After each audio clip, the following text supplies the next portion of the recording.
Hey guys, it's Gary. We're back with another podcast on the Sitzer Burnett case. Right now, I don't think there's anything more important for us to talk about than Sitzer Burnett.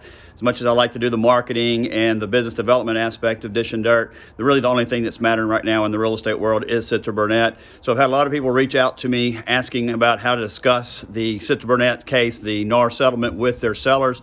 So today what we're going to do on the episode of Dishin is talk about that. What is it that we need to be stressing to the sellers the most? I think a couple of the key points are going to be that this did not change the law, this did not set law, and it does not make it illegal for a seller to pay a buyer real estate commission. So I think when we're going to hit those points, it's going to be very important. But the other thing I'm talking about in this podcast is what the lawsuit, in my mind, was really about and what they were really trying to change.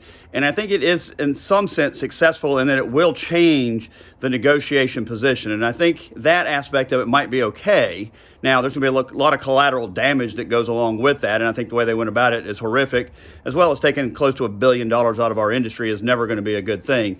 But nevertheless, we're going to talk about that as well. So listen to this week's podcast. I'll probably come back next week with a podcast on what we need to be talking about with our buyers to show our true value to the buyer so that the buyer will continue to use us and pay true value to us. So let's talk about that next week. Y'all have a great weekend. Enjoy this week's podcast. Thank y'all for continued support. Like it, share it, subscribe, tell all the other agents about it, and we'll see you again next week. Y'all have a happy Easter.